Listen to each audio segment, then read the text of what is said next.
رسول پاک صلی اللہ علیہ وسلم کے اب معجزات پہ آئے نا اعلان نبوت کے بعد، جو معجزات ہیں آپ اس پر بھی حیران ہو جائیں گے کہ حضور پاک علیہ السلام کے معجزات کی تفصیل کیا ہے، ترتیب کیا ہے۔ چلو میں ایک ترتیب آپ کی خدمت میں رکھتا ہوں۔ رسول پاک صلی اللہ علیہ وآلہ وسلم کا سب سے بڑا معجزہ تو اللہ کا قرآن ہے۔ یہ قرآن کریم سے بدلا نہیں جا سکتا، محرف و مبدل نہیں ہو سکتا، اس میں اپنی طرف سے کوئی بات ڈالے تو وہ چل نہیں سکتی، کوئی ختم کرنا چاہے تو قیامت تک ختم نہیں ہو سکتا۔ اگر یہ سفینوں میں نہیں ہوگا تو مسلمانوں کے سینوں سے نکلے گا۔ یہ سب سے بڑا معجزہ ہے۔ اِنَّا نَحْنُ نَزَّلْنَا الذِّكْرَ وَإِنَّا لَهُ لَحَافِظُونَ۔ اللہ نے اس کی حفاظت کی۔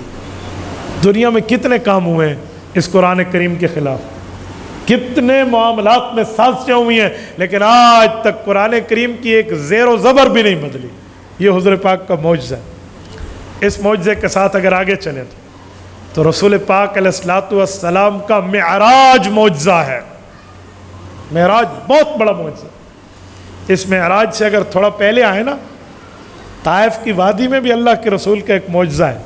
وہ یہ ہے، میں طائف کا پورا واقعہ نہیں بتا رہا، یہ طائف کی جگہ بھی میں نے دیکھی ہے، اس باغ میں نفل بھی پڑھی ہے جس باغ میں رسول پاک علیہ السلام نے عاداس کو بیعت کر کے مسلمان کیا تھا۔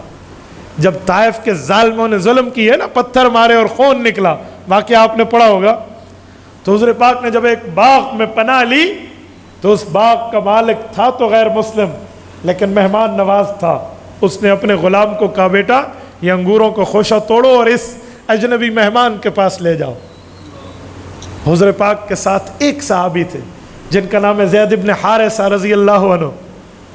22ویں پارے کے دوسرے صفحے پہ اس صحابی کا نام قرآن کریم کی آیت میں موجود ہے، فلما قضا زید منہا، یہ ساتھ ہے۔ وہ جب خوشہ لے کر آیا اور اللہ کے رسول کے سامنے رکھا، رسول اللہ نے خوشے سے توڑ کے چند انگور تو کھائے۔ اس لیے کہتے ہیں کہ طائف کے انگوروں میں رب نے برکت رکھی ہے۔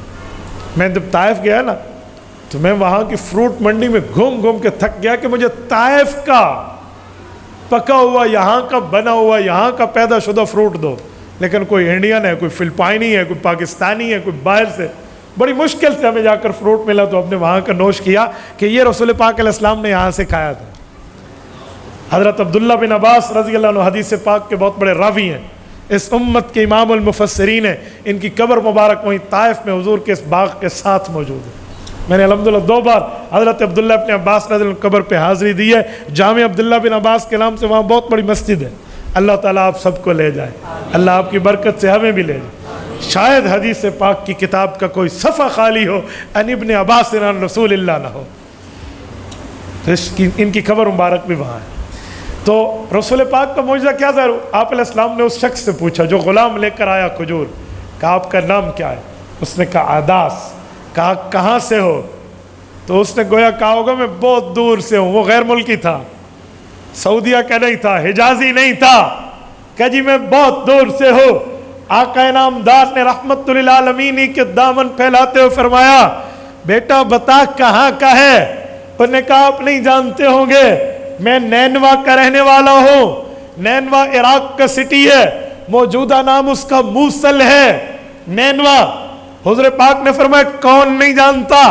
نینوا میں اللہ نے میرے بھائی کو نبوت عطا کی تھی جس کا نام حضرت یونس ابن متہ ہے۔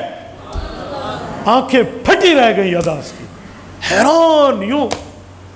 اس نے کہا اللہ اکبر، واقعی یہ پیغمبر کی قبر مبارک وہاں ہے، ادھر والا تو ایک بندہ نہیں جانتا۔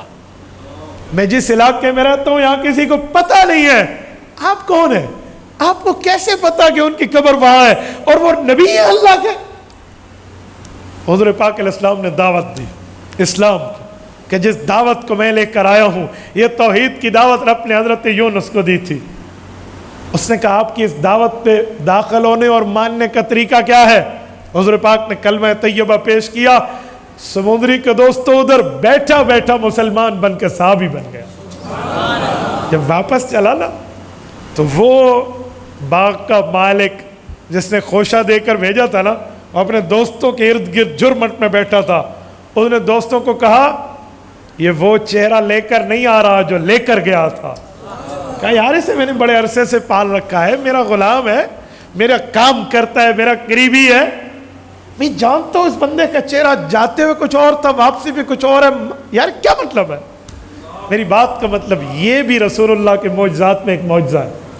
دیکھو آنن فانن یوں خبر دی ہے، لیکن اتنی تکلیف کے باوجود، ظلم و تشدد کے پہاڑ ٹوٹنے کے باوجود بھی حضور پاک نے دعوت دین سے بیزاری نہیں کی، دعوت وہیں بھی دی. اما جان عائشہ رضی اللہ عنہا ام المؤمنین نے پوچھا تھا یا رسول اللہ سب سے سخت دن آپ پہ کون سا آیا؟ کہا عائشہ پوری قربانیاں ایک طرف رکھ دے اور طائف کی وادی کا دن ایک طرف رکھ دے، یہ بھاری ہو جائے گا. طائف طائف طائف. میں جب وہاں گیا ہوں نا، میں نے محسوس کیا ہے کہ طائف کا علاقہ ٹھنڈا ہے، بہت ٹھنڈا ہے. آپ وادی شفا جائے، آپ کو مری اور پتہ نہیں نتھیا گلی کی ٹھنڈک بھول جائے، اور ٹھنڈے ایریا میں پتھر لگے تو سردی کے دنوں میں زخم کی تکلیف گرمی کی بنسبت زیادہ ہوتی ہے. تو آپ شدت علم کا اندازہ لگا لیں. میں طائف میں تھا، وادی شفا چڑھیں آپ یوں کانپنا شروع ہو جائیں، حالانکہ نیچے 120 کلومیٹر مکہ مکرمہ میں آپ آئیں اور غضب کی گرمی آپ دیکھیں کہ گرمی کہتے کیسے ہیں. طائف ایسی جگہ ہے، 50 دن اللہ کے رسول کا سفر ہے جانے اور آنے کا. آج طائف کے 2 راستے ہیں، سعودیہ جو گئے ہیں وہ جانتے ہیں. ایک راستے کہتے ہیں طریق الہدا، وہ پہاڑی سلسلہ ہے، ہلز ایریا سے ہو کر جاتا ہے. واہ کیا بلندی ہے، بارکھان کی چوٹیاں بھی آپ کو پاکستانی بھول جائیں اس بلندی کو دیکھ کر. لیکن اگر آپ دوسرا راستہ دیکھیں اسے کہتے ہیں طریق سیل الکبیر، اس میں پہاڑیاں نہیں ہیں، ڈھلوان اور وادیوں کا راستہ ہے. میں نے کئی بار ان دونوں راستوں پہ سفر کیا اور تحقیق کی کہ حضور پاک کس راستے سے گئے تھے، تو ثابت ہوا کہ حضور پاک دوسرے راستے سے گئے ہیں جس میں پہاڑیاں نہیں ہیں، وہ تھوڑا لمبا سا ہے. یہ تو موجودہ راستے میں حکمرانوں نے بنایا ہے، ورنہ وہ پرانا راستہ ہے. اور اس راستے میں ایک مسجد آتی ہے، مسجد میقات. یہ وہ مسجد ہے جہاں آپ کے اور ہمارے امام اعظم ابو حنیفہ نے 55 بار حج کا احرام باندھا ہے. میں نے الحمدللہ کئی بار وہاں سے احرام عمرے کا باندھا. دعا کریں اللہ حج کی بھی سعادت عطا فرمائے، اللہ آپ تمام کو عطا فرمائے، اللہ آپ کی برکت سے ہمیں بھی عطا فرمائے.